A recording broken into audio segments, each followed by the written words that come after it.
मैं आर्टिस्ट आनंद एक बार फिर से आपका स्वागत करता हूं अपने इस यूट्यूब चैनल जिसका कि नाम है इंडियन रेलवे एस्टेब्लिशमेंट रूल्स। इसमें हम लोग चर्चा करते हैं रेलवे के बारे में, रेलवे के नए जो नोटिफिकेशन या सर्कुलर आते हैं उनके बारे में।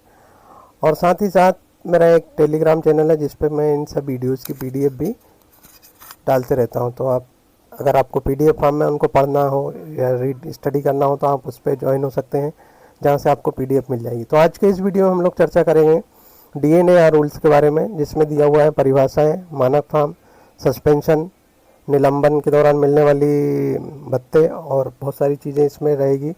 लगभग हो सकता है कि इसको पार्ट में बनाना पड़े मुझे, अनुशासन और अपील रूल्स के बारे में। तो वीडियो को अंत तक देखिए, और इसके अगर एक ज़्यादा समय अगर लगेगा तो मैं इसको पार्ट वाइज बनाऊँगा, पर सारी चीज़ें इसके कवर करूँगा। तो इसमें हम फिलहाल इतनी चीज़ों को देखेंगे इस वीडियो में। चलिए स्टार्ट किया जाए वीडियो को।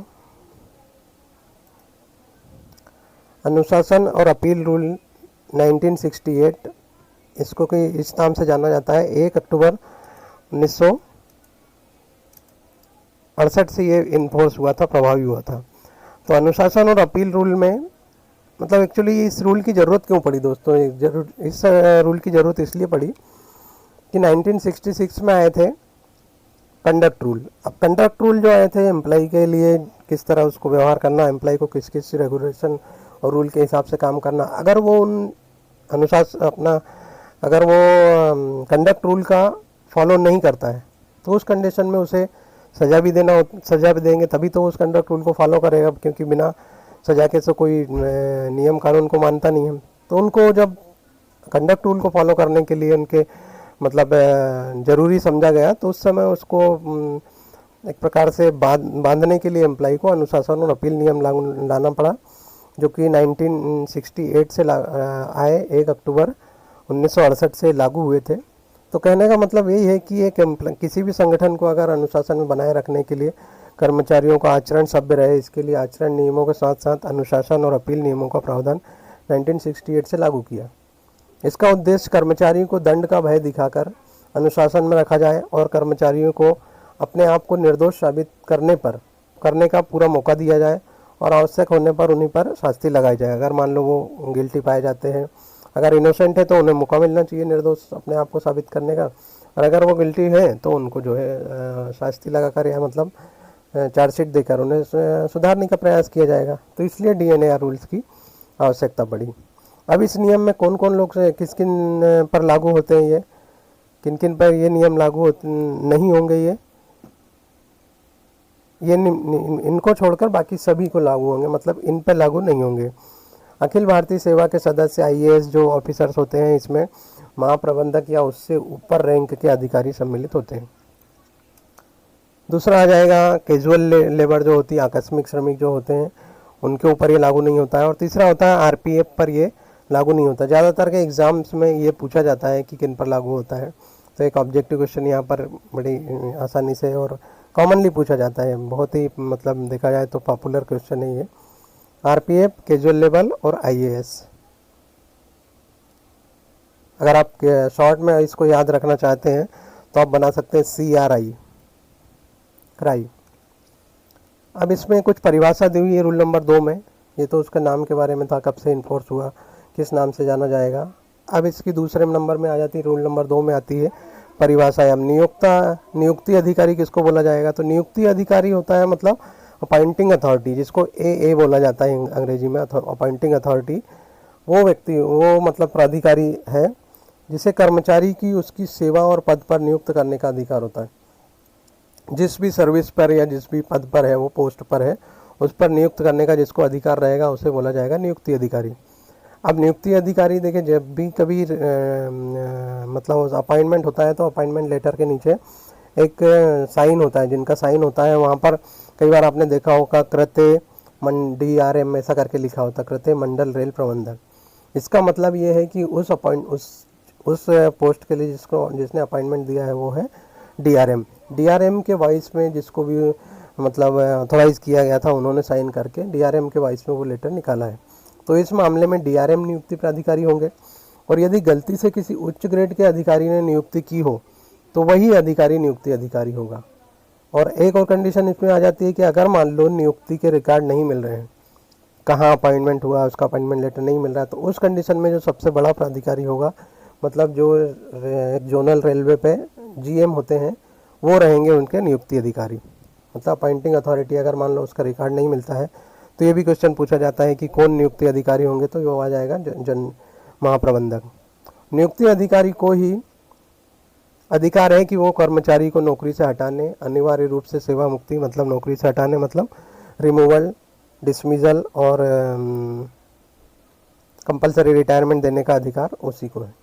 ये चीज़ याद रखिए कि अगर मान लो ये पूछा जाता है कि नौकरी से हटाने, अनिवार्य रूप से सेवा मुक्ति करने और बर्खास्तगी से करने का आदेश कौन दे सकता है, तो ये अपॉइंटिंग अथॉरिटी ही दे सकती है, और कोई व्यक्ति उसको और कोई अधिकारी उसको नहीं दे सकता।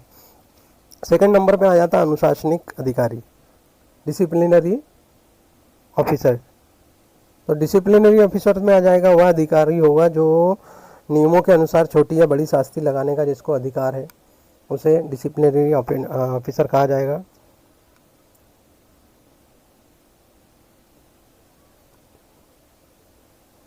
डीए बोला जाएगा उसको, डिसिप्लिनरी अथॉरिटी, डीए इसको बोला जाता है। अपॉइंटिंग ए और डीए जो कर्मचारी को दंड दे सकता है उसे बोला जाएगा। चलिए दोस्तों, ज़्यादातर इंग्लिश के वर्ड बोलने की वो मतलब वो हो जाता, फिर एकदम हिंदी में पढ़ो तो। लेकिन कुछ लोगों ने मुझे कमेंट करके बोला था कि हिंदी में बनाइए, तो इसलिए मैंने इसको इंग्लिश में, ऑलरेडी ये वीडियो मेरी है, लेकिन इसको फिर मैंने हिंदी में भी फिर बनाने का कोशिश किया है। अब जांच अधिकारी, जांच अधिकारी को बोला जाएगा इंक्वायरी। अनुशासनिक अधिकारी जिस अधिकारी को अनुशासनिक कार्रवाई में जांच करने के लिए नामित करे वह जांच अधिकारी कहलाता है, इंक्वायरी ऑफिसर। अनुशासनिक अधिकारी उस कंडीशन में क्या होता है कि ये कौन कौन हो सकते हैं।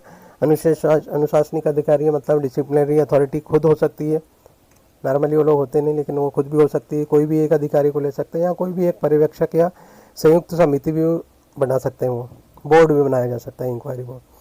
आमतौर पर अनुशासनिक अधिकारी को स्वयं जांच नहीं करके किसी दूसरे व्यक्ति से जांच करवानी चाहिए।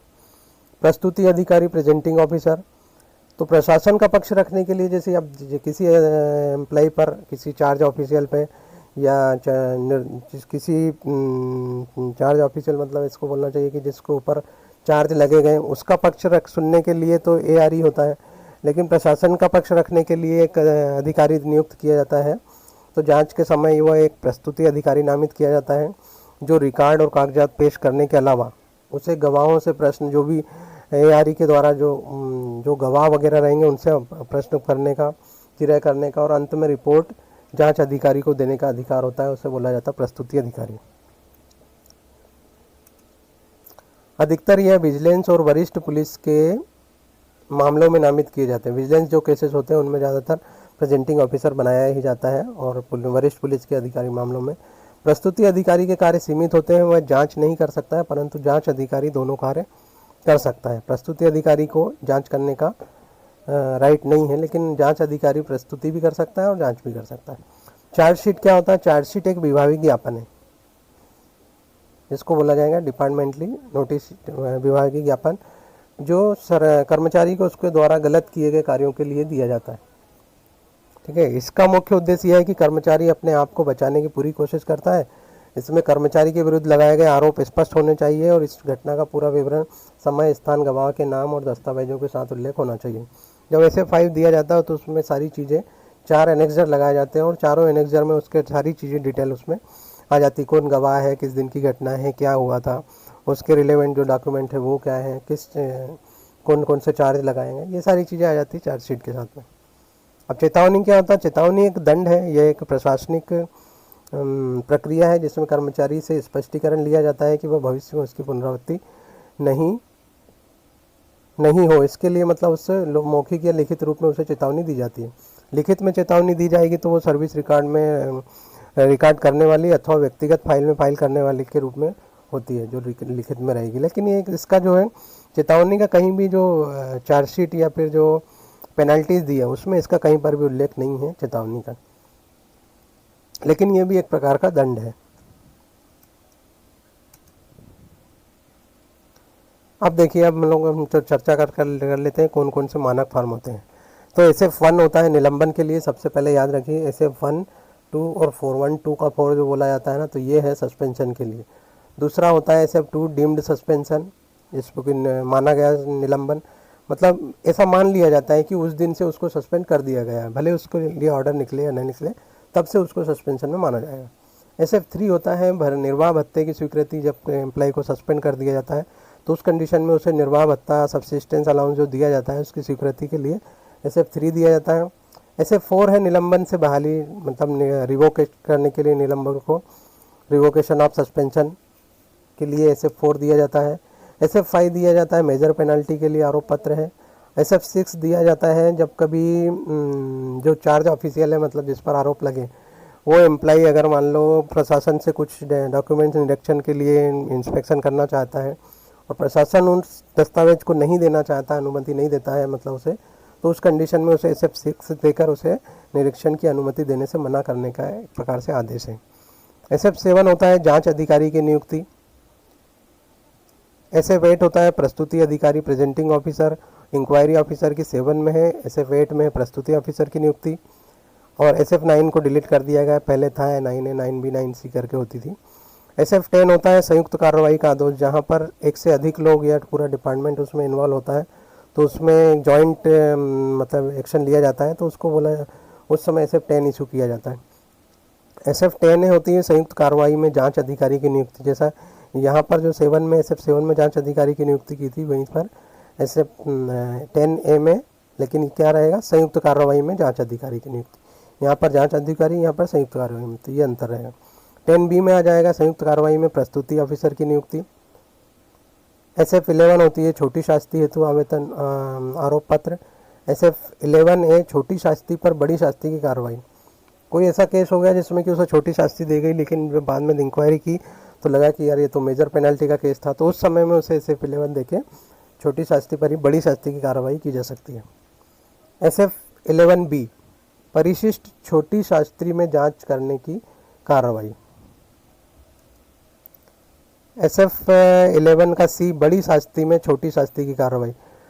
पहले जब चार्ज लगाया तो उस समय लगा कि यार ये बहुत बड़ी इसने गलती करी, बड़ा गुनाह कर है, तो उस समय किया है, तो उसे SF5 दे दिया। लेकिन बाद में देखा कि यार इसमें एम्प्लॉय की कुछ गलती नहीं है, उसे इस पर जो है बड़ी शास्ति नहीं देना चाहिए था, छोटी शास्ति की कार्रवाई होनी चाहिए, तो उस समय SF11C देके बड़ी शास्ति में छोटी शास्ति की कार्रवाई की जाती है। उसके बाद और भी कुछ है, SF14 है, SF13 भी है, वो अलग चीज़ें हैं। अब देख लेते हैं हम लोग निलंबन के बारे में। तो निलंबन सस्पेंशन, दोस्तों ज़्यादातर लोगों को सस्पेंशन का शब्द सुनकर ही ऐसा लगने लगता है कि बहुत बड़ी चार्जशीट हो गई है, लेकिन सस्पेंशन एक्चुअली देखा जाए तो ये एक पेनल्टी नहीं है। सस्पेंशन एक प्रकार का एक विभागीय कार्रवाई होती है। तो सस्पेंशन हमेशा ड्यूटी या काम से होता है, कर्मचारी उसी पद पर नौकरी में तो रहता है, परंतु उसे काम करने या काम करने की जगह पर रहने की इजाज़त नहीं होती। यह दंड नहीं, एक प्रशासनिक कार्रवाई है। यह निम्नलिखित परिस्थितियों में किया जाता है। कौन कौन सी परिस्थितियाँ हो जाती हैं? जब कर्मचारी के विरुद्ध अनुशासनिक कार्रवाई की संभावना हो या बड़ी शास्ति की कार्रवाई चल रही है, तो उस समय उसको सस्पेंड कर दिया जाता है, ताकि वो किसी प्रकार के जो एविडेंस है या जो भी डॉक्यूमेंट्स हैं उनको साथ मैनिपुलेट नहीं कर सके, छेड़छाड़ी ना कर सके। जब कर्मचारी ऐसे कार्यकलापों में लिप्त हो जिसमें सबूत की सुरक्षा को खतरे में हो, तो उस समय में, या जब किसी फौजदारी मामले में कर्मचारी के खिलाफ कोई केस, छानबीन, जांच या मुकदमे चल रहे हों, निम्नलिखित परिस्थितियों में, ये तो हो गया सस्पेंशन के बारे में, ये 3 कंडीशनों में उसको सस्पेंड कर दिया जाएगा। लेकिन क्या होगा कि कुछ परिस्थितियां होती है जहां पर उसको डीम्ड सस्पेंशन मान लिया जाता है, मतलब निलंबित मान लिया जाता है। तो उसकी डीम्ड सस्पेंशन की परिभाषा ये हो जाएगी, क्या, यदि कर्मचारी 48 घंटे से अधिक पुलिस की हिरासत में हो तो हिरासत में रखने की तारीख से ही उसको डीम्ड सस्पेंशन मान लिया जाएगा। मान लो मंडे के दिन पता चलता है कि एम्प्लॉय सैटरडे से कस्टडी में था और 48 आवर्स की उसको पुलिस कस्टडी में रखा गया है, तो उसको सैटरडे से ही उसको डीम्ड सस्पेंशन कर दिया जाएगा। जब कोई न्यायालय कर्मचारी को पदच्युत करने या पद से हटाने या अनिवार्य रूप से सेवा मुक्ति के दंड को अमान्य कर दे, जब मान लो वो केस कोर्ट में गया और कोर्ट ने देखा कि इसे जो डिसमिसल, रिमूवल या कंपलसरी रिटायरमेंट किया था वो गलत है, नहीं होना चाहिए था, तो उस कंडीशन में क्या होता है, अनुशासनिक अधिकारी आगे और जांच करने का निर्णय कर करे तो कर्मचारी को दिए गए दंड के आदेश की तारीख से निलंबित समझा जाएगा। अगर बाद में अनुशासनिक अधिकारी सोचता है कि नहीं उस पर तो केस चलते रहना चाहिए, तो उस कंडीशन में उसको दंड के आदेश की तारीख से ही निलंबित समझा जाएगा। और कर्मचारी को दंड के विरुद्ध अपील पर दोबारा से जांच के आदेश दिए गए हों तब भी आदेश की तारीख से ही निलंबित उसको माना जाएगा। जब कोई न्यायालय कर्मचारी को जो डिसमिजल, रिमूवल और कंपलसरी रिटायरमेंट के लिए दंड को अमान्य कर दे और अनुशासनिक अधिकारी आगे और जांच करने का निर्णय कर कर्मचारी को आदेश की कर्मचारी को निलंबित समझा जाएगा। सेम चीज़ रिपीट हो गई है, सॉरी। कनिष्ठ प्रशासनिक अधिकारी को ग्रुप सी और ग्रुप डी के कर्मचारियों को निलंबित करने का अधिकार है। अब कौन एम्प्लाई मतलब कौन ऑफिसर किसको जो है सस्पेंड कर सकता है, तो उसके लिए एनेक्सर 2 दिया हुआ है। उस पर भी एक अलग से वीडियो नहीं बनानी पड़ेगी क्योंकि वह लंबा चैप्टर है उसमें। तो ग्रुप सी और डी के लिए कनिष्ठ मतलब प्रशासनिक अधिकारी, जूनियर स्केल का जो अधिकारी रहेंगे वो उन्हें निलंबित कर सकते हैं।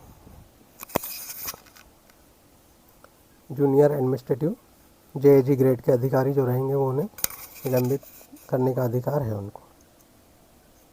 ग्रुप बी अधिकारी उन ग्रुप सी और डी को निलंबित कर सकता है जिनका वेतनमान 18 या उससे कम है। स्वतंत्र चार्ज रखने वाले ग्रुप बी अधिकारी वेतन बैंड 9300 मतलब जो है 34,800 से ग्रेड पे 4200 से तक के कर्मचारी को निलंबित कर सकते हैं। कौन से? स्वतंत्र चार्ज वाले ग्रुप बी अधिकारी। 42 ML6 तक के एम्प्लाई को स्वतंत्र चार्ज मतलब वो लोग 4200 तक ML6 तक के लोगों को एम्प्लाई को डिसमिस कर और सस्पेंशन कर सकते हैं। सस्पेंशन के दौरान मिलने वाले भत्ते, तो सस्पेंशन में अगर एम्प्लाई को रख दिया गया है तो उसको सब्सिस्टेंस अलाउंस मतलब निर्वाह भत्ता दिया जाता है, जो कि 50% वेतन और उस पर महंगाई भत्ते के साथ मतलब कैलकुलेशन होती है उसकी 50% मतलब वेतन हो जाता है। और इसे 3 माह के भीतर इसको रिव्यू करना होता है सस्पेंशन को। अगर एम्प्लाई को 3 महीने से ज़्यादा सस्पेंशन में रखना है तो या तो उसको जो निर्वाह भत्ता है उसे कम किया जाएगा या बढ़ाया जाएगा। जो भी डिसिप्लिनरी अधिकारी जो चाहे वो उस हिसाब से उसको कर सकता है। और इसमें निलंबन रहना अगर उसको आवश्यक है तो उसमें वृद्धि भी की जा सकती है, परंतु ये जो वृद्धि की जाएगी वो मिल रहे भत्ते की मतलब 50% जो मिल रहा था उसका 50% से अधिक नहीं होगा, मतलब 25% उसमें बढ़ा सकते हैं। इस प्रकार देखा जाए तो 50 पहले मिल रहा था 50% जो 50 मिल रहा था उसका 50% मतलब 25% हो गया। तो इस प्रकार से अगर 75% से अधिक उसको सब्सिस्टेंस अलाउंस नहीं दिया जाता है सस्पेंशन के केसेस में। यदि निलंबन की अवधि कर्मचारी के उत्तरदायित्व के कारण से बनती है, अगर जो सस्पेंशन हुआ वो कर्मचारी के कारण ही उसकी अवधि बन रही है तो उसके निर्वाह भत्ते को कम भी किया जा सकता है, जो कि जो अभी जहाँ 50% था उसका 50% कम कर देंगे, मतलब 25% उसको दे सकते हैं। मतलब कुल मिला के ये कहने का 50% तो उसका सब्सिस्टेंस अलाउंस मिलेगा उसको at the time of suspension, लेकिन अगर उसके सस्पेंशन को बढ़ाते हैं तो इसे या तो 25% कर सकते हैं या फिर 75% कर सकते हैं। परंतु कर्मचारी को निर्वाह भत्ता तभी देय होगा जब वह लिखित प्रमाण पर प्रस्तुत करता है कि वो कोई इस दौरान कोई रोजगार, व्यापार या धंधा नहीं कर रहा है, मतलब कंप्लीटली वो बेरोजगार है। निर्वाह भत्ते से कौन कौन सी कटौतियाँ की जा सकती हैं? तो रेलवे मकान किराया लिया जा सकता है, विद्युत, पानी, सफाई, शेष प्रभार, आहार शुल्क लिया जा सकता है, ठेका प्रणाली के अनुसार डॉक्टर का शुल्क, सरकार से लिए गए ऋण या अग्रिम की मंजूरी, आयकर जो लगता है वो, income tax, station debit, store debit, कारखाना डेबिट, सरकार को पहुंचाई गई क्षति यदि उसमें स्थगित नहीं किया गया हो तो ये चीज़ें उसमें कटौती की जा सकती है। लिखित प्रार्थना पर कर्मचारी अगर ये लिखित में देता है कि नहीं मेरे सब्सिस्टेंस अलाउंस से ये चीज़ें की कटौती की जाए तो वो किया जाएगा। सरकारी समिति की देयता जो भी कोऑपरेटिव सोसाइटी से कुछ अगर लिया है तो उसकी कटौती की जा सकती है अगर वो लिखित प्रार्थना करे तो।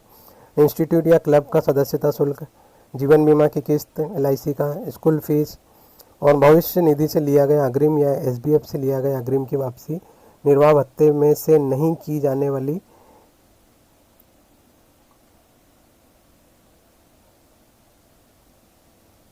निर्वाह भविष्य निधि से लिया गया अग्रिम और SBF से लिया गया अग्रिम की वापसी।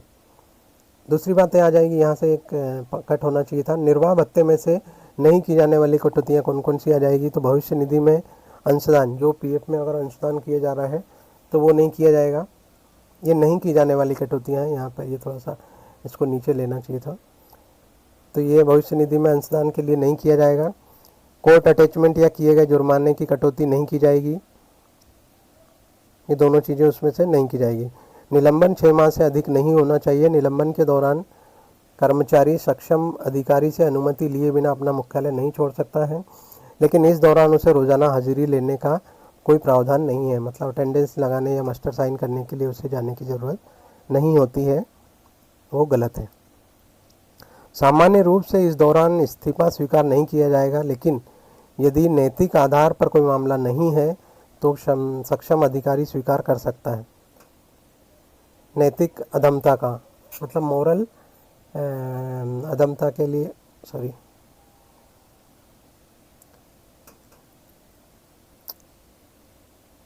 सामान्य तौर पर इस कंडीशन में इस्तीफा नहीं लिया जाएगा, लेकिन जो मोरल नैतिक अधमता का मामला नहीं है अगर मान लो, तो सक्षम अधिकारी उसे स्वीकार कर सकता है।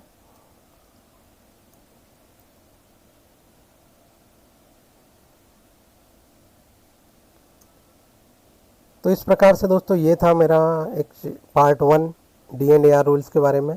इसके करीब 2 और 3 पार्ट और आएंगे जिनमें कि बाकी सारी चीज़ों की डिटेल में जानकारी मिल जाएगी। और ये स्पेशली डिमांड पे मैंने हिंदी में इसको बनाया है। इसका ऑलरेडी इंग्लिश का वीडियो मेरा ऑलरेडी अपलोडेड है यूट्यूब पर, लेकिन उसमें वॉइस का थोड़ा सा क्लियरिटी नहीं दे पाया था मैं उस समय, तो उस चीज़ को मैंने दूर करते हुए ये हिंदी में बनाया है। तो जो लोग इंग्लिश में अगर इंटरेस्टेड होंगे तो वो वीडियो देख लेंगे तो थोड़ा सा उनको ज़्यादा क्लेरिफिकेशन मिल जाएगा। तो ये है मेरा यूट्यूब चैनल का नाम, आर्टिस्ट आनंद इंडियन रेलवे एस्टेब्लिशमेंट। यहाँ पर आपको PDF फॉर्म में इस चैप्टर की जानकारी मिल जाएगी। तो अगर इस तरह से आपको वीडियो पसंद आती है तो लाइक शेयर एंड सब्सक्राइब करें। मिलते हैं नेक्स्ट वीडियो में, और तब तक के लिए इजाज़त चाहूँगा। और वीडियो को अंत तक देखने के लिए धन्यवाद। नेक्स्ट वीडियो में बाकी D&AR रूल्स के बारे में जानकारी रहेगी। तब तक के लिए इसी तरह पढ़ते रहिए और कमेंट करते रहिए। मिलते हैं नेक्स्ट वीडियो में। Good bye and God bless you all.